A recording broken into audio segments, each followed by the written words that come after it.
Welcome back to the Countdown Fan Podcast, where we're always counting it down to MLB Opening Day 2025, and we're doing it with new fans every single week. And this week, we're covering the Angels, and we got two very special fans with me here today. My name's Connor Nelson, I'm your host, but today, we have two left-handed pitchers with us. We have Jake Liberta and Brayden Pease. Give it up for these Angels fans.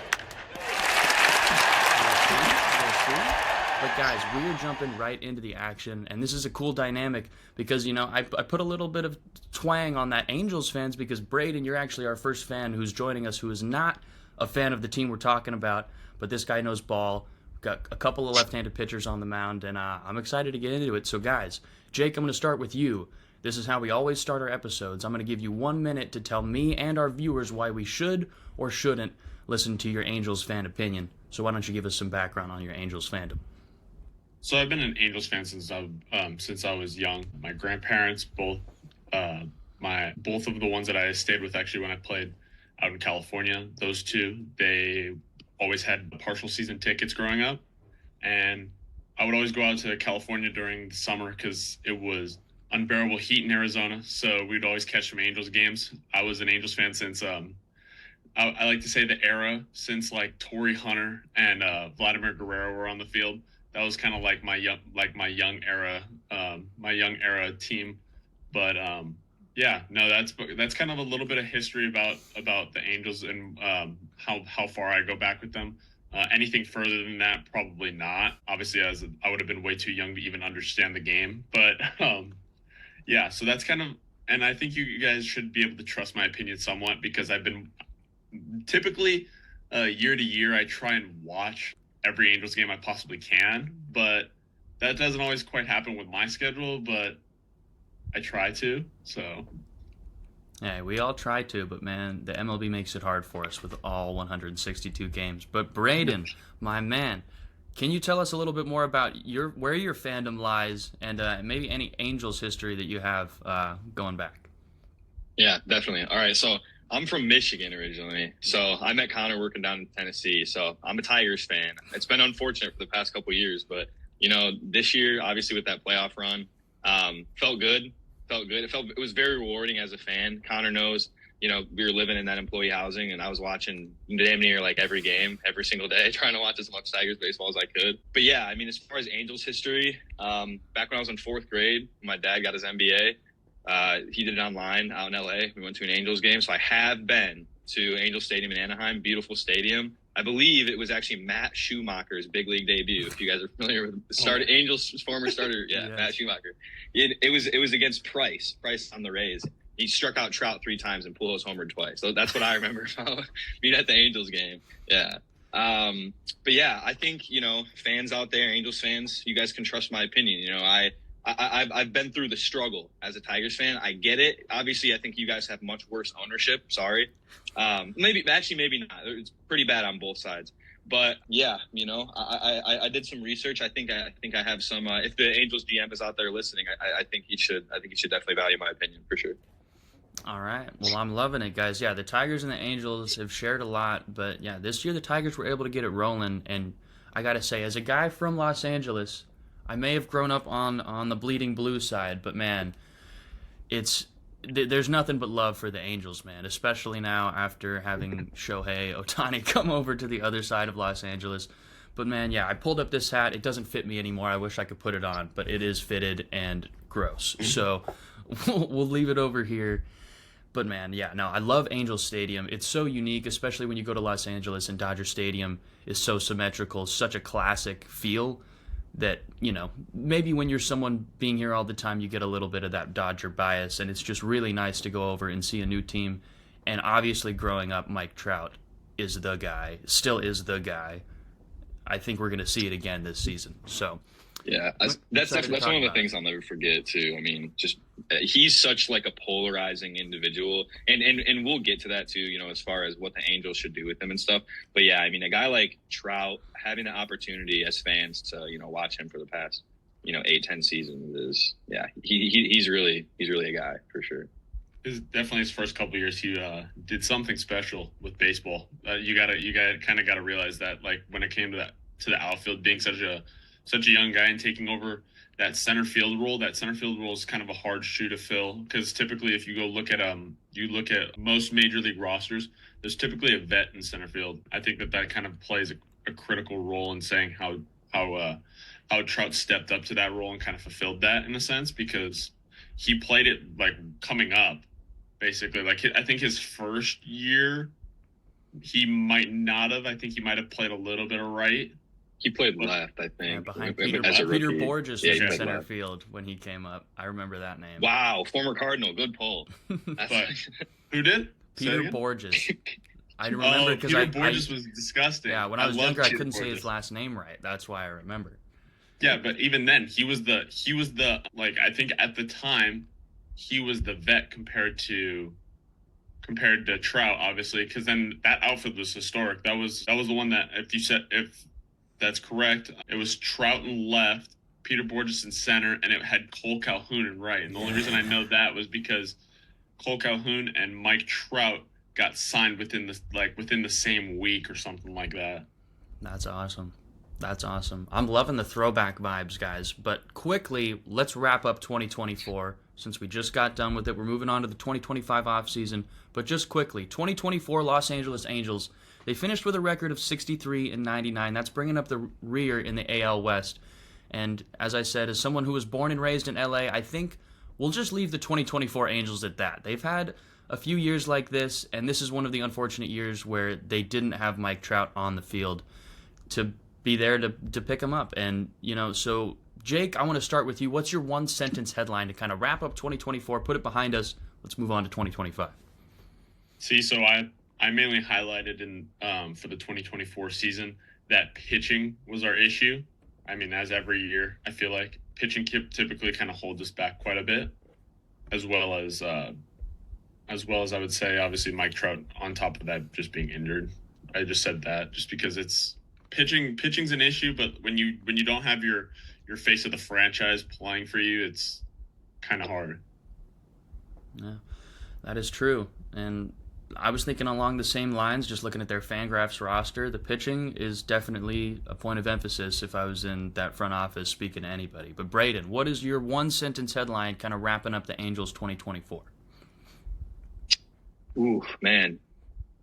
I mean, going into 25, I think spend that TV money, man. I mean, yesterday, it came out, Moreno saw, which, I mean, I think another headline for the end of 24 too could be sell the team. I know people, are very disappointed with how Moreno's been in the past, but yesterday he came out, he was talking a lot about the new TV contract. He said they're not going to cut payroll. He says he's going to spend the money. So it's going to be interesting to see what they do. Hopefully they don't get themselves into another Rendon situation, because I mean, as a Tigers fan, I've witnessed, some brutal contracts as well, which I'm sure we'll get to in that Tigers episode. But man, like Jordan Zimmerman, that's full PTSD, that dude. Anyway. Yeah. Well, I think if I had to wrap up 2024 for the Angels in one sentence, I went a little bit optimistically. I'm going with new bones, baby. It looks like they got some good core pieces here that they can build around. I know we were talking about how much money they have, and I know Trout's been their timeline for the, as long as I can remember, as long as we've been around.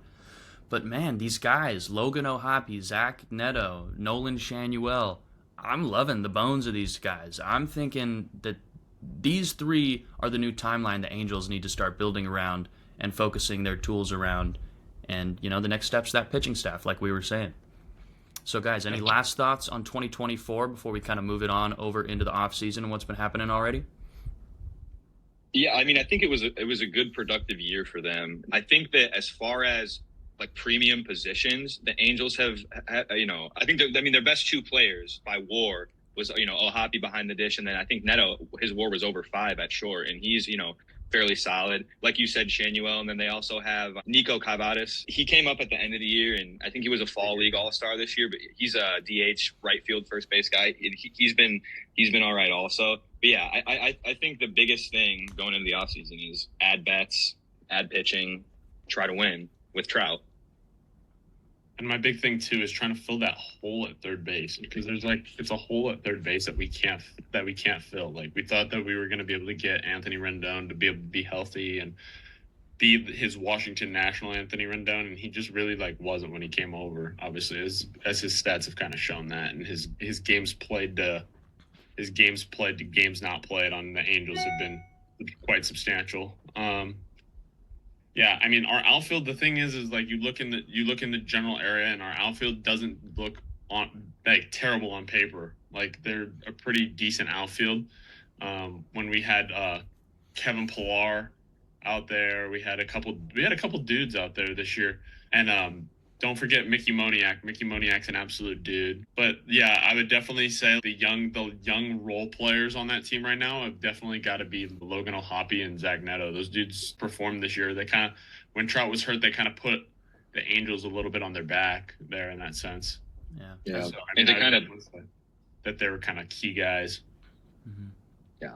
And to kind of transition into that into the offseason talk too, I think one of the first moves that they made in free agency was to kind of shore up catcher behind the dish. I was surprised that the Braves let d'Arnaud walk, personally. I think he's a value piece behind the dish, and the Angels went out and got him for a couple years, and I think that's a good move. You know what I mean? Having O'Hoppe back there every single game all the time as a young catcher, you know, some teams do that. You know, Rutschman catches pretty much every day, splits with McCann sometimes. You know, he'll take 1 out of every 6 games, 2 out of every 6 games. But I think a guy like d'Arnaud is a valuable veteran piece. He's a winner, you know, hopefully brings some good culture to LA. And the things that you hear about a guy like that, a catcher, he's a good teammate, good clubhouse guy. So, like I said, I was surprised the Braves let him. Definitely. Especially a vet catcher like that. That's hard to find. In the free agency. A vet catcher, and he's coming off nonetheless. Not a bad year either. Yeah. All right. Well, that's not the only trade the Angels have made this offseason. As we saw right after the World Series, they wanted to get the offseason started as quickly as possible after their LA counterpart won the World Series. They traded for Jorge Soler just what seemed like minutes after the World Series ended. I thought that was awesome. One, because I love Jorge Soler, so now I get to see him maybe even closer. But I have the memories of him playing so well with the Braves, like we were just talking about Travis d'Arnaud. So those guys, World Series champions together, linking back up in Los Angeles. I'm loving it. But moving on from that, Angels, no real significant team player options, so they didn't have to make their own decisions, but they are losing a few guys. They're losing Brandon Drury, Matt Moore, godly center fielder Kevin Pillar, Hunter Strickland, and then Kenyon Middleton. So I did highlight Kevin Pillar. We talked about him. I loved what he was able to do in replacement of Mike Trout. But guys, are we going to miss any of these, you know, handful of players on the Angels next season? Jake, let's start with you. I would definitely say Kevin Pillar is definitely going to be kind of a hurt situation there. I don't necessarily know as far as that. I think that he's going to be kind of a critical. He was a kind of a critical outfield piece and a vet for us that we kind of needed behind the scenes. More so like not having his presence on the field, but you gotta realize too. Having a vet in the clubhouse is kind of asserts a different type of presence also in the clubhouse, and also kind of sets a little bit of a role there for a lot of those guys. And so I feel like not having Kevin Pillar there it kind of forces Trout's hand to be healthy. But then again, they also just picked up Travis d'Arnaud. So I mean, who am I to say anything? So. Yeah. Well, none of these names, I imagine, you know, just looking at the fan graphs, it seems like all of them are replaceable within the Los Angeles Angels organization. But Jake, what are we thinking? And I was going to say one more person. You guys didn't realize that when we got Jorge Soler, that we actually traded for one of our critical pitchers in our starting role, which was Griffin Canning. Griffin Canning, he was pretty critical for us this year, putting up pretty decent numbers. I mean, not his win to loss wasn't great. He was like 6-12 or 6-13 or something like that, and he posted like a 4 or 5 ERA. But still, he was one of our more quality starting pitchers out of the pen, one of our more quality starting pitchers. Yeah, I love the shout-out because he got some praise, too. He was nominated for the Gold Glove. Unfortunately, did not win. Him and Joe Adele, both nominated, came up with no hardware. Yeah. I don't know. I just think, like my thing is we trade for, like, that goes straight back to my opening point, is, like, we trade for bats, but why are we worried about bats when we've got one of the youngest teams in the league, and we have just zero pitching to help them? Well, hey, if we want to get more into pitching, we got a few pitchers on this episode. And Brayden, I'm looking at you to start off our Angels offseason wish list. Who is the first guy that came to your mind when you thought of perfect fits for the Angels coming into this offseason?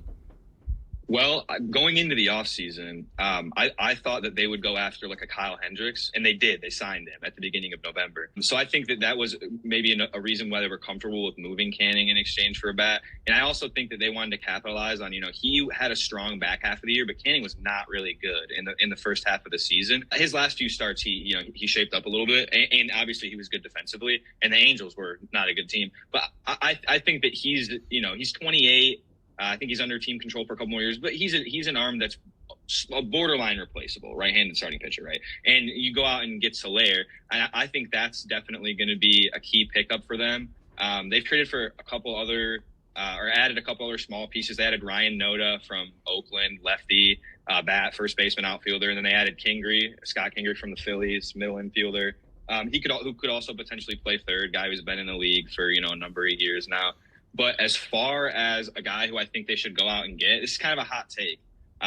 But the Angels, I think this free agent class isn't necessarily one outside of a guy like Soto where you would go and spend a bunch of money. I don't think they should go get Bregman. I don't think they should go get Willie Adames.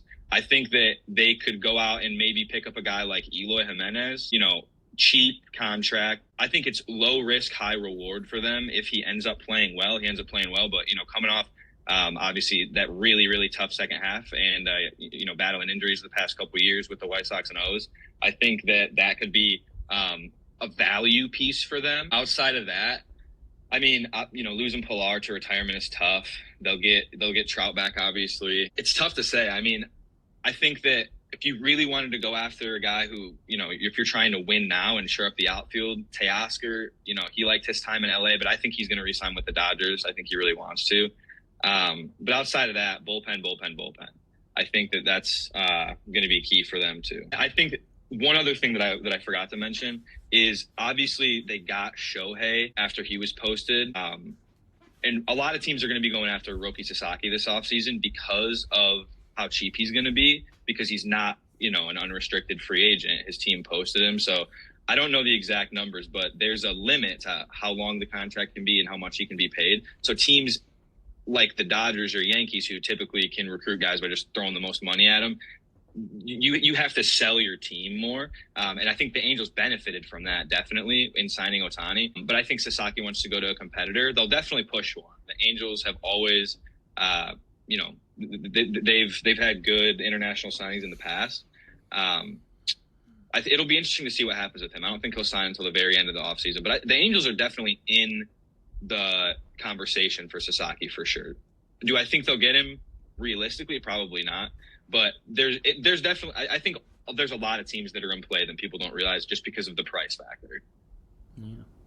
All right. Well, I'm loving all of those takes. Those were a bunch of names that I think should definitely be on the Angels list. But Jake, let's move over to you for more of the fandom side. I know Brayden probably has a little bit more of an unbiased opinion when he's looking at these free agents. But Jake, as a fan, who is on your Angels offseason wish list?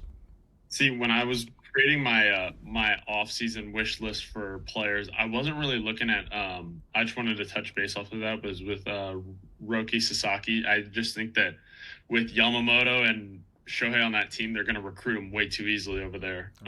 Just a matter of comfort too. Just coming over to the MLB, the NPB, or better known as the Napalm Baseball League. They don't play as many games. That's why I think we saw Yamamoto hurt this year too. But I think that being able to have those guys welcome him kind of into the MLB, kind of show him the ropes, I think that that's kind of a critical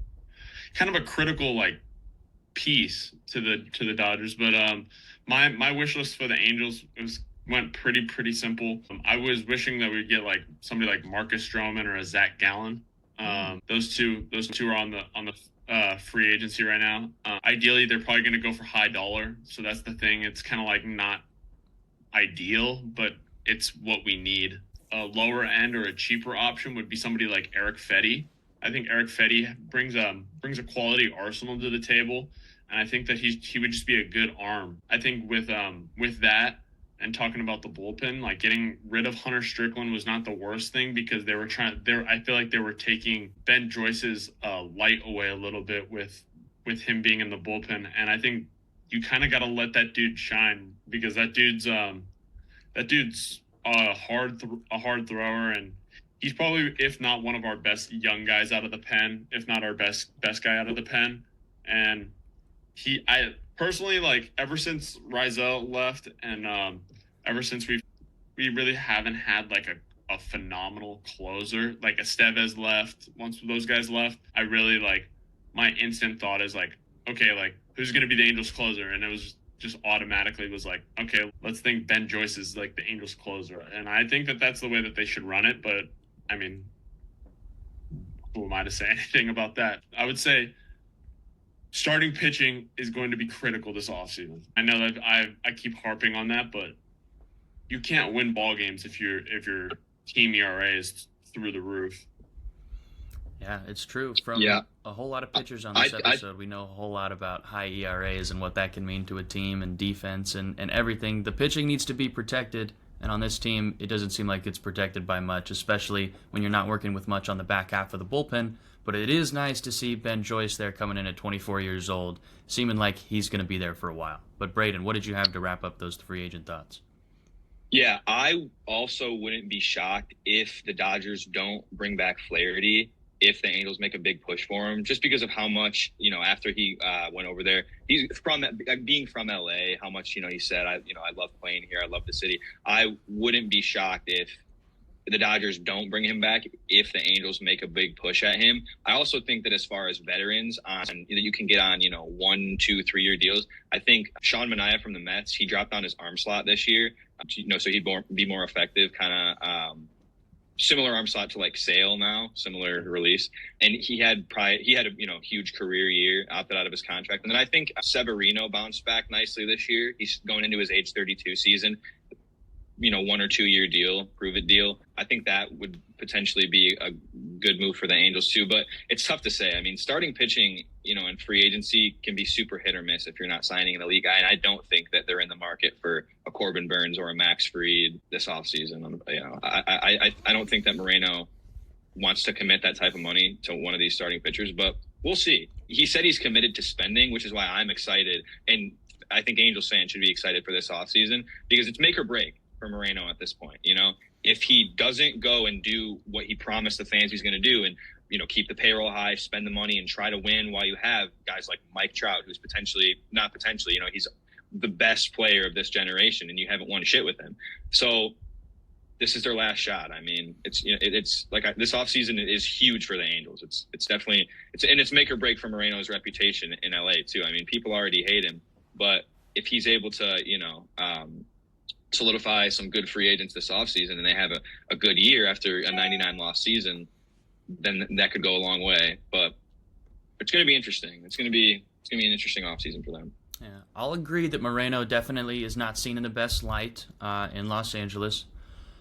But I think he needs to be careful with what you're saying here and spending that TV money because, I mentioned it earlier. I think baseball is really all about timelines. You got to know when it's your time to be a buyer and when it's your time to be a seller. And right now with the Angels, I was talking about that young timeline. Zach Neto's going to be 24. Hoppy's going to be 25. Shanuel's going to be 23. These guys are young. If you're spending all this money now and these guys aren't ready to be huge impact bats in your lineup, you might be wasting the money at the wrong time. So with that said, my free agents that I put on my Angels wish list, I kind of thought more towards the trade deadline. So, at first I thought of kind of veterans like we were talking about earlier, like Mark Canha, maybe a Paul Goldschmidt, maybe a Max Kepler, but I went a different route. For the first guy, I went with the pitching like we've been talking about, and it's a dude that everyone is familiar with. It's Aroldis Chapman, baby. Going into his age 36-year-old season, I say you give him 1 year, $8 to $12 million, and we've been seeing teams do this with him for the last few years. Hey, if you're in a great spot at that trade deadline, you keep him. You got a great high leverage, high 90s lefty out of the pen. If you don't, shout out the Royals for picking him up on a 1 year deal and making the absolute most out of it, getting prospects back, and then trading him to the Rangers, helping each other out. So this guy is a guy who threw 61 innings last year with a sub-4. He's only thrown plus 60 innings 4 times in his 15 seasons and hasn't done it since the 2015 Reds. So this is a guy who, we saw his altercations and whatnot, whatever was going on in New York. Seems like he's back now. He's ready to put in the grind over a full 162 game season. And that's what the Angels need. This is going to be a grind, and I think he could be a great trade piece at the deadline. And going off of that, I think the hitter evaluation or hitter comparison to him is my guy Jock Peterson, former Dodger, who also going into his mid-30s, could give him a 1 to 2 year deal with some millions, maybe an option inclined to that. But Jock is another one of those guys who gets a ton of interest from teams like this who think they might just be able to get something back for him at the deadline while he fills a spot while they're training a younger guy to go take it. So, he could platoon with Joe Adele. You never know. Yeah, and to be clear, too, I think that they should go out, sign vets, and try to compete in the first half of the year because they have Trout. Honest to God, I think that that's what the fans want to see. As an Angels fan, that's what I would want. But that being said, yeah, with signing veterans to shorter deals like that, you do have the option to flip them at the deadline this year or next or whatever. And I kind of think that that's the approach that they will take. I think that's what will happen. That's what we're all hoping that they'd take. They keep signing these veteran guys, not having any prior, I would say not really any prior knowledge, thinking that they're going to regain the second prime or something like that, and they end up playing meh. Like we saw that with Anthony Rendon. We gave him way too much money for the slot that he's playing in. You know what I mean? I feel as if Artie Moreno needs to be doing short contracts in general to all of the vets, because it's just like you're not promised the same guy as you were last year as you were 2 years ago. That's the thing, and that's why I feel like Connor did make a couple good points there. You sign Aroldis Chapman to a 1 year deal. He could be a dude out of the pen, or he could be terrible out of the pen. But at least you're not setting any sort of long-term commitments to set your team up for failure. I think that that's one big key that always hurts teams is they pay high dollar price for a guy that's not producing, and the team still feels obligated to play him. I feel like that's a big critical role for what's been a lot of stuff that happens in the MLB is it's just like Moneyball. It's just the gamble, yeah.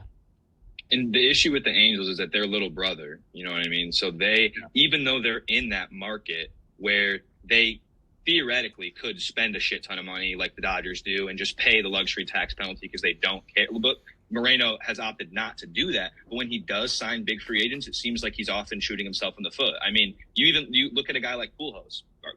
Artie Moreno signed Pujols. He was not the same guy when he went to LA. You look at the numbers, you could argue that in the first couple years, he was worth the AAV, but after that, he was fairly abysmal, and the Angels played him every single day because they felt obligated to. So I think that's a good point too. I think that I think that it just needs to be a different approach, which is, similar to like what I think the Tigers should do this year. They've been building from within, so I think they should go out and add some key veteran pieces on short-term deals. Yeah, I think the Angels will likely do this. And this is also kind of one of those free agent classes where most of these guys are set up to get, a 1 to 3 year deal. There's only a few guys out there who are going to get these huge mega, 8, 9, 10 year contracts. Adames, Soto, guys like that. Corbin Burns might get a big deal. But other than that, there's not too many guys that are going to get crazy ass contracts this year. So I guess Angels fans hopefully don't have too much to worry about. Moreno doesn't go and flush any money away signing Bregman or something, but we'll see. All right. Well, guys, I think we created a pretty nice offseason wish list for the Angels to send on over Santa's way. But for now, we're moving into our rotating segment that we always switch up here on the countdown. But today, since we're doing it with a little bit of a different dynamic, all of us are pitchers. Only one of us are true, real, passionate Angels fans. And none are quite like you, Jake. I was really excited to have you on this episode, a little bit more of a background for the listeners, viewers. I know Jake Liberta from summer baseball, luckily enough. After my freshman year of college, came back home to Los Angeles, got thrown onto a random team that my college baseball coach assigned me to. I was like, all right, let's go. Let's drive an hour out to the first Sunday league game. And man, the energy in the dugout of this team was unlike any other I've ever been a part of. So, Jake, please let us and everyone know what you've been doing and, yeah, like I said, what you got coming up this next week. So yes, as Connor just said, we met through some summer baseball, but yeah. So my plan this actually next week as I leave to go play out in Japan. I'll be out to Okinawa, pretty historic little town. We'll be playing at a couple of Nippon Baseball League spring training facilities. I'll be out there for about a month to a month and a half. Very excited, very excited. Blessed to have this opportunity and really excited, but the anticipation buildup is killing me right now. Oh, That's I for bet. sure. So Just the anticipation for me building up to see what you're going to do. I'm not even the one doing it. I want you to stuff me in your suitcase. I'm so excited for you, man. But no, this is awesome. A little bit more background on Jake for the viewers as well. Left-handed pitcher, originally from Arizona, but recently just finished his playing days up at Hawaii Hilo, located on the beautiful Big Island. Can't imagine how much fun it must have been to play baseball out there for 4 years. But you've also had a whole lot of other crazy experiences that we'll get into. But Brayden, how about you lead us off with our first question for Jake and his journey coming up, and then I'll jump in after you. Okay, yeah.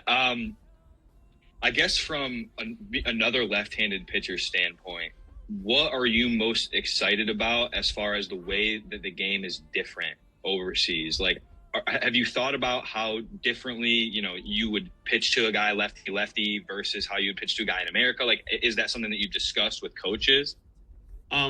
So just from previous standpoints, we've done, obviously you've played ball. The big inter squad aspect of playing like other guys. I've had so much history with playing against like Japanese hitters, Japanese pitchers, stuff like that. It's going to change the approach a little bit. A lot of the Japanese hitters, or at least a bunch of my friends, are very get their hands to the ball and flick it kind of guys. So I mean, it's going to change my approach a little bit, but I mean, I'm still going to play my game. I'm not going to overly change the way that I play the game just because I'm going somewhere else. You know what I mean? I mean, it's the same game. A lot of guys like to overcomplicate the game when going through transition. I just think it's the same game that you've been playing since you were a kid. I always tell people it's just go out there and you got to be you, and if the best you isn't good enough, at least you could say that you put your full thing out on the table. You know what I mean? I like that answer. Yeah, put your full effort out on the table. And Brayden, he described that in the most polite manner possible. I've seen this dude on the mound. I've actually gotten to have him call me off. I was playing first base. He took a PFP all the way to first base. I've seen the type of intensity this dude brings to the mound, and he definitely keeps it simple. If I had to recreate his thought process, it's just I beat you, and that's it. Very few words, a lot of yelling, a lot of ahs. The exact kind of dude you want coming onto the mound. And I mean, yeah, you've had a lot of different experiences across the country. I know we were talking about your college ball in Hawaii, but just talking about the summer ball, going back into it, played in some of the coolest baseball environments I can imagine. All-state high school ball player in Arizona, where the boys are playing year-round because of that heat. So you know what it's like. I experienced it too out here in LA. But I mean, summers in the West Coast League with the Rogues, if I'm not mistaken, and my buddy Mikey out there. And the Northwoods League with the Green Bay Rockers. Brayden, you know what it's like up in the Northwoods League. And then, hey, most notably, the California Sharks, baby. So my question to you, Jake, what was your favorite summer ball experience? You've had so many cool ones, and I wanted to ask this question because I got to play with you. But you got to play in two of the most highly touted summer baseball leagues in the U.S. So yeah, what were those experiences like, and what was your favorite? See, I really can't put like a name on a favorite. Have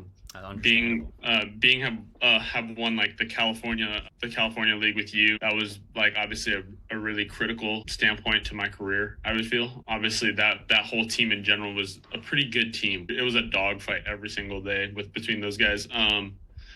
So that, and then when we went to the Northwoods, we ended up everybody knows like the Northwoods is like 75 games in 78 days or something like that. It's just some absurd number. Just that they're trying to make it the most like the MLB they possibly can. That was a grind, but we made it all the way to the postseason and ended up winning it. So I would say that that's a big highlight of of my career was that just being able to be a part of that team. That team was something special. And I don't mean to shout guys out on your podcast by any means, but we had some dudes on that team like Cooper Kelly, who played shortstop for us. He was an absolute dude. Played at KU University Kansas, and then we had my third baseman, who also was one of my close buddies. His name's Jason Jones. He was a highly sought after prospect out of high school that actually did get drafted, turned down the draft, ended up going to play at University of Arkansas, and is now playing at Tennessee. So I mean, some just dudes behind me. Like, that was also another thing, is it's like when you have that sense of comfort on the mound of knowing, like, okay, we got some dogs behind you, like, it just makes it that much easier to pitch. You can just, I mean, again, you don't go up there being like, all right, I'm just gonna like throw a heater right over the dish, but it gives you a little bit more, it gives you a sense of comfort to like be like, okay, if I do miss here and there, I can get away with it because I have such a quality infield. Definitely. And to speak on that sample size of games you're talking about, I have your baseball reference page pulled up, and yes, for those who don't know, Jake Liberta has a baseball reference page. It's sick. Go check it out. But you threw 23 games for a total of 36.2 innings, it lists here, in the Northwoods League that summer. Your career high in any of your years in college. You threw 19 games in 2023, it looks like, with 18 innings, and then 22 innings your senior year. So they worked you, dude. I mean, that's a huge season. And, yeah, I mean, Brayden, you were able to work with the Northwoods League team. So how is it like two different Northwoods League teams? What's it like on that other side of it? Yeah, so I worked for the Kalamazoo Growlers for a couple years, and the owner of the Growlers, Brian Colopy, great dude, shout out Brian. He owns the Battle Creek team as well. One of my good friends who I worked with my first year at the Growlers is now the GM of that Battle Creek team. So I've had the opportunity to do stuff with both teams. It's a grind. But for somebody who wants to work in sports, like that internship that I got when I was 17, I did stadium ops for the Growlers right out of high school. And that solidified for me, like, why I wanted to work in sports and, the reason that you go out and, love the game. Like, and to be that close to, because what Jake said is absolutely accurate. Like, they try to make it as much like the big leagues as possible. So from an operational standpoint, we also do the same thing. So, from ops and tickets and stuff, it was a lot of good experience. And the Northwoods League is a really cool thing too. Also, what year you played on the Rockers in 23 when they won? Yeah, in 23. Did you who was your pitching coach? Was it Nate Bonter? That was actually our infield and hitting coach. But yeah, Nate Bonter, I was actually going to bring him up because he had just come over from you guys because you guys Kalamazoo won the year before. So yeah, we won in 22, and I went to all the games. So I've been to like 6 stadiums in the Northwoods League. It was cool. But yeah, Nate is a Grand Valley guy too. So him and I went to the same school. And yeah, I don't know him super well. I know of him. But yeah, just because he's a Grand Valley guy, I want to throw out there, because I know he's still with the Rockers. Yep, definitely. Great guy. Great coach, great guy overall. Awesome. Well, Brayden, do you have any more questions for Jake and his trip and all his plans coming up? I think I got one more, but I'm gonna toss it over to you to hit him with whatever else you got. Yeah, I mean, just for like the fans too. I mean, what's your arsenal like? I mean, we haven't talked about that at all. Yeah, what do you throw? Let's go. Get the baseball. And do you have a ball? Can you show? Yeah, I do, and it's perfect. It's a kind of a Freddie baseball. It's a Wilson ball. Show on this one. I got the NCBA ball. Very simple. Oh my gosh, let me see. I go 2-seam fastball, just like straight down the middle with my thumb on that lace. Pretty simple. I go a slider, kind of. I've been toying with my grip a bit just to get more sweep action, but it's here. A little spike grip. And then I really go split change, and people think this is goofy, but I really I've kind of fell in love with a split change grip. Yeah, that is an unusual grip that I would think for a split change. I'd almost call it a little bit of a Vulcan if you didn't have that finger out there. Like a lot of what it is it's just kind of turning it over, like thinking overly pronate on that changeup. I was throwing some crazy stuff during my senior year of college ball. I was throwing my slider like off the hook. If I can get this to like not, yeah. There we go. All right, cool. So if like I could get it like I was throwing my slider like this, and I was putting a lot of pressure on this, which was pretty goofy. My slider grip now is more sweepy, and it's here, and it's just think about like getting to that side. You see how like I could already like in my hand I could already like get that spin off of it. Yeah. But I was doing that, and then I was doing off of it. My changeup was terrible in college, so I really heavy relied on like two-seam fastball, slider, and like that's all I threw. But my changeup, I was throwing like a circle, and I liked the feeling of having my pointer finger over my thumb for some reason at that time, and I don't know why. It just felt good, and then I came out to Arizona, and it just decided to stop moving. So I was like, okay, maybe something's wrong with this grip. So that's when I went to the good old split change, which is goofy looking. So. Yeah, okay, that's interesting. Because I tried to learn, because I didn't throw like an off speed in high school, and I tried to learn a split change like that. Couldn't control it. It was a horrible pitch. Now I'm a curveball guy. I throw that pitch like 60% of the time. Okay, yeah, and I when I played with Connor in the summer league, I was a two-seam guy, 12-6, and then I had a changeup. But even then, I wasn't really heavy base changeup. It was heavy heater, bayou, doors. Good morning, good afternoon, good night. Pretty much 99% of the time, dude. That's what I remember. It was like we were talking like every time you'd go on the mound about immaculate innings. Like those words would come out of our mouth. I swear. I'm not making this up. And that in between the immaculate innings, it would be something I'd have to bleep out right now that I wouldn't want to say to another team on camera. But anyways, summer ball, you let it fly. Yeah, I mean.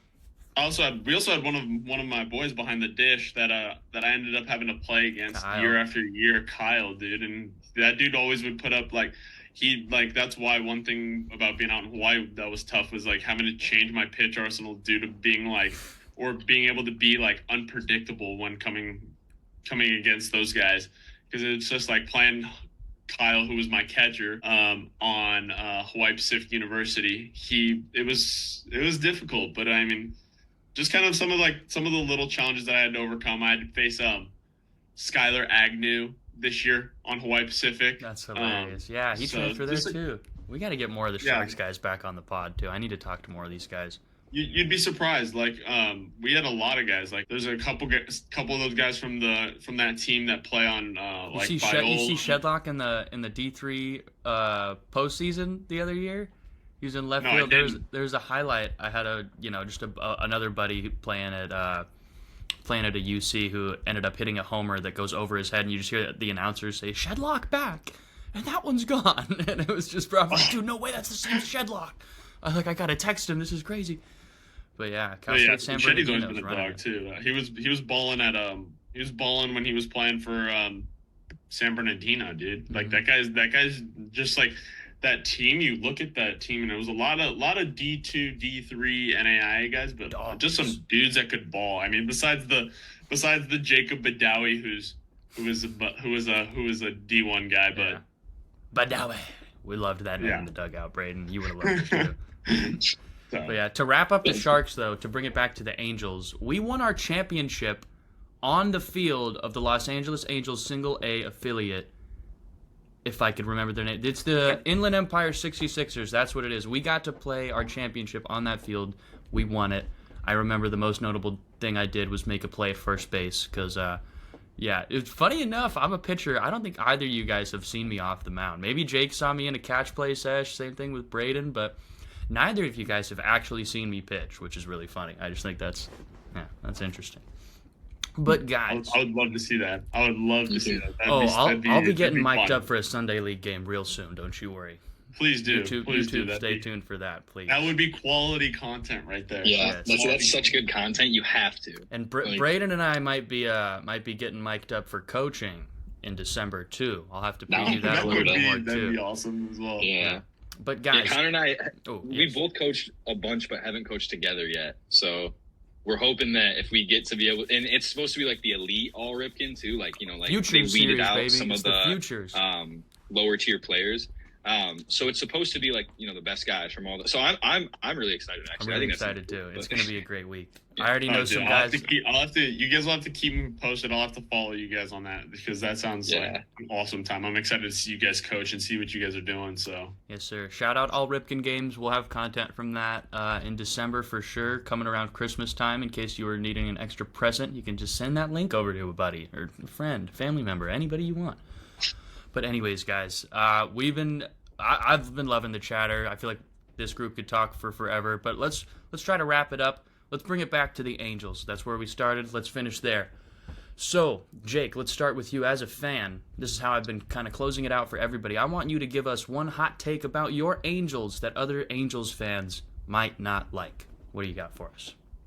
Hot take. I don't know. Just my big thing is keep your fingers crossed for free agency because that's our best bet. And don't count us out because as we talked about, we have a lot of young guys. Just let them do their thing. Let them develop. I know that this is kind of going to be like the dog days of the Angels baseball right now, but if you're a true fan, you'll stick through it. Like, trust me, we've been playing. There's been some much worse years of Angels baseball, and I think now is such a great time to be an Angels baseball fan with all these young guys.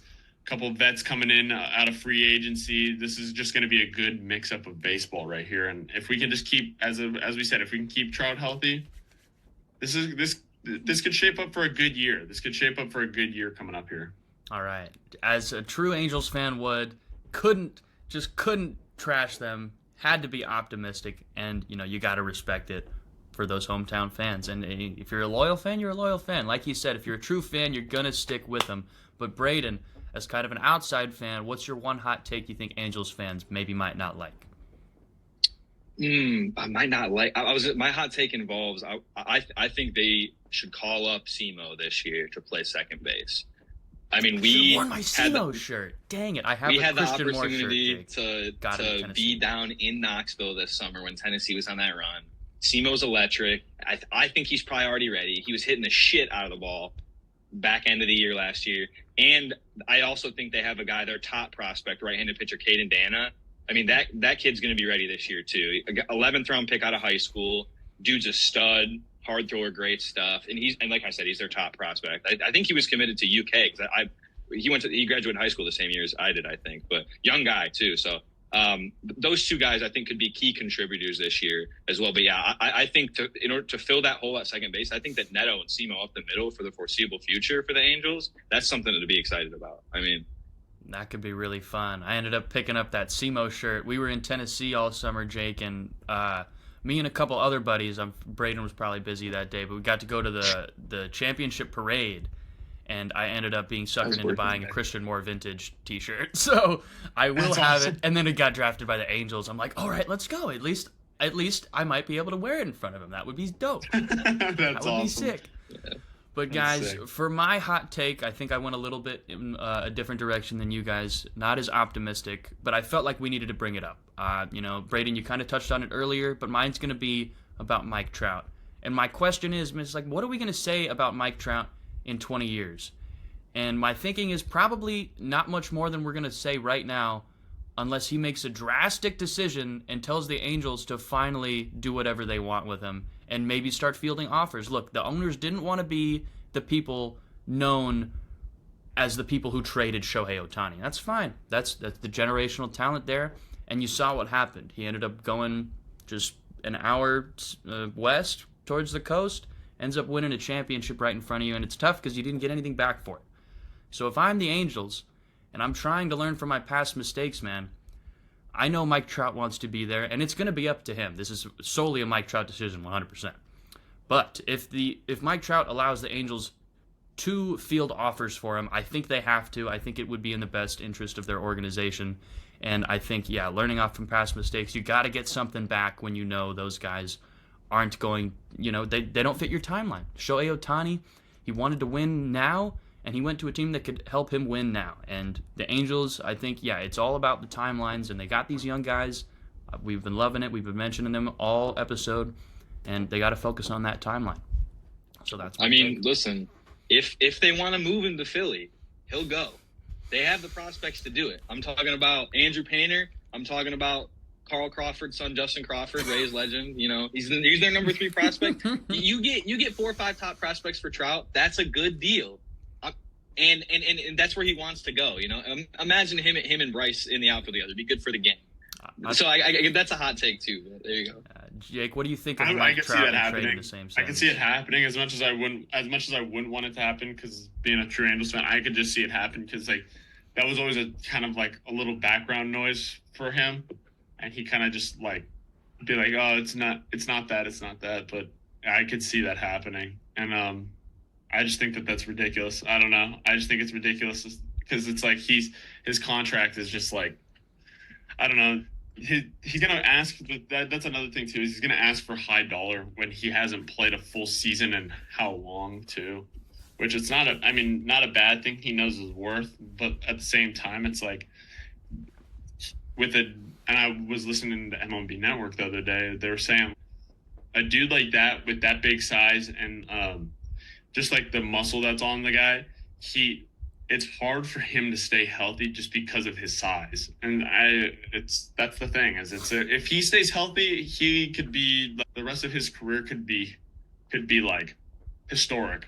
But leading up to it, he's had really good years, but I don't know. For some reason I could also see like a little bit of a Derek Jeter story where he just kind of stays where he's at, you know what I mean? Yeah, I would love the Derek Jeter story, because I just remember how much everyone was like, "Oh my gosh, this is scripted. How did he get an RBI single in his walk-off single in his very last at bat? Like, this is so unbelievable." He obviously threw him a fastball right down. Baseball is not scripted. We know that. One of the hardest games to predict. One of the hardest. You know, every single day, everybody's got a shot at going out there and winning a ball game. So, hey, guys, thank you so much for talking Angels baseball with us. It was great to have both of you guys on the episode. Just lastly, I know both of you guys got a bunch going on. So, Jake, let's start with you. Where can we find your socials? What can we look up to kind of follow your journey? We know you got a big trip coming up. So you can actually follow me on Instagram at jake.liberta. I don't know if you're going to post. I'll put links. Yep. Bang, bang, bang, bang, bang, bang. But, yeah. Those are gonna so you can follow me there. You can follow me on. You'll also see tagged right below in my bio. It's @JLiberta_training, or no, not @JLiberta_training. @JLiberta_throws. That's my training Instagram, where you'll see all the background stuff of me throwing, lifting, me out in Japan and whatnot. So yes, yeah. Thank you. I appreciate it. 100%, man. You got some really cool stuff coming up, and I'm excited to have as many people following it as possible. So, Brayden, flipping it over to you. Where can people find you on socials? Yeah, same thing as Jake said. You can follow me on IG at Brayden Pease. It's just my name. But where the real content is at, you're going to want to go follow the GVSU Club Baseball Instagram. I'm PR, so I'm the one running it. That's where the real content's at. You know, the boys are an entertaining group, and I try to do a good job with it. So that one for sure. Yeah. All right. Well, thank you guys so much. It was great talking to you. For everyone who doesn't know, Jake's going to throw in Japan. By the time this episode goes up, he will already be there. So it's going to be great to see. You guys make sure you find his socials. Go see what he's up to early in Japan. And just like Brayden said, he's playing and coaching all the time, so make sure you go hit up that baseball account and go see what him and the boys are up to. But that concludes this episode of The Countdown. Thank you guys for counting down with us. We're always counting it down to MLB Opening Day 2025, and we're doing it with different fans every episode. So that's the end of The Countdown, and we will be back next time.